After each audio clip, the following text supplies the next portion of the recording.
से कहना, तुम आसमां पर गए तो चांद से कहना, जहाँ हम हैं वहाँ रोशनी बहुत कम है। अस्सलामु अलैकुम वरहमतुल्लाहि वबरकातुहू। जनाब सदर, मुझे बताएं कि वो फलस्तीनी बच्चा कैसे और क्यों कर दिए जिसका सारा खानदान फकत एक हमले में शहीद कर दिया गया हो। वो माँ कैसे और क्यों कर दिए जिसके नफ्से जिगर को उसके सामने आधा किया जाए। वो बच्ची कैसे और क्यों कर दिए जो डॉक्टर बनने की ख्वाब देखती रही, लेकिन एक हमले ने उसके घर, उसके स्कूल और उसके खानदान समेत उसके ख्वाबों को रेजा रेजा कर दिया। कहते हैं कागज की बनाता था कश्तियाँ, कहते हैं कागज की बनाता था कश्तियाँ, हाथों से अपने पार लगाता था कश्तियाँ। बच्चा मेरा है आज वो साहिल पे मौत के, बच्चा मेरा है आज वो साहिल पे मौत के, कल जवानियों में बहाता था कश्तियाँ। जनाब सदर, मैं किस किस का हाल बयान करूं और किस किस के घर का दर्द सुनाऊं, यहाँ तो सभी बिखरा पड़ा है। बच्चे ये लिखते हुए चले जाते हैं कि कहाँ है वो जिनका सबक हमें किताबों में पढ़ाया जाता था, कहाँ है वो मुसलमान जो एक दस्तक पर हावी था, कहाँ है गौरी, कहाँ है फातिह, क्या कोई गज़नबी नहीं आएगा। बैतुल मुक़द्दस की दीवारें पुकार रही हैं कि देखो मुझे बचाने कोई अय्यूबी नहीं आ रहा, लेकिन आवाज़ आती है इस्लाम अमन का दर्स देता है। अब इस्लाम में कोई मोहम्मद बिन कासिम पैदा नहीं होता, इस्लाम अमन का दर्स देता है। अब इस्लाम किसी अब्दुल हमीद को जन्म नहीं देता, अब इस्लाम में कोई सलाहुद्दीन अय्यूबी नहीं आता, अब इस्लाम में कोई तारिक बिन ज़याद साहिल पर कश्तियाँ नहीं चलाता। जनाब सदर, अब कोई पुकारो सलाहुद्दीन अय्यूबी को कि उठ कब्र से, और हाल देख हुकूमत से जागता का कि उठ कब्र से इस्लाम की बेटियां पुकारती हैं। तलवारें बेच कर मुसल्ले खरीद लिए तुमने, तलवारें बेच कर मुसल्ले खरीद लिए तुमने, बेटियां लुटी रही और तुम दुआएं करते रहे, बेटियां लुटी रही और तुम दुआएं करते रहे।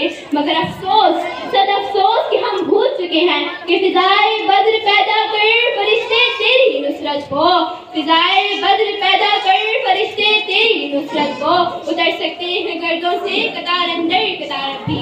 लेकिन जनाब आला, ये टिकटॉक पर आजकल नाचने वाले नौजवान क्या जाने कि कुर्बानी क्या होती है, क्या जाने कि अपनों को खोना क्या होता है, क्या जाने कि सर पर कफन रख कर मैदान जंग में जाना और दुश्मन के सामने फौलाद बनना क्या होता है, क्या जाने घोड़ों की नंगी पीठों पर बैठकर मुल्क पूरी दुनिया के हुक्मरान पर तुम तो वो मर्द मोमिन नहीं, जिसके बारे में इकबाल कहते हैं कोई अंदाजा कर सकता है उसके जोरे बाजू का, अरे कोई अंदाजा कर सकता है उसके जोरे बाजू का, निगाह मर्द मोमिन से बदल जाती है तकदीरें। लेकिन जनाब आला, मेरा आपसे एक सवाल है, क्या आपने आज तक फलस्तीनियों के लिए नारे लगाने और इज़हार अफसोस करने के अलावा क्या किया?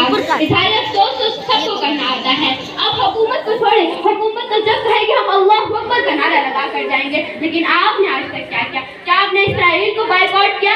क्या आपने इसराइली कंपनी की जब तक आपके घरों में आती हैं, क्या उनके खाने पीने की चीज़ों के अलावा आपका गुजारा मुमकिन नहीं?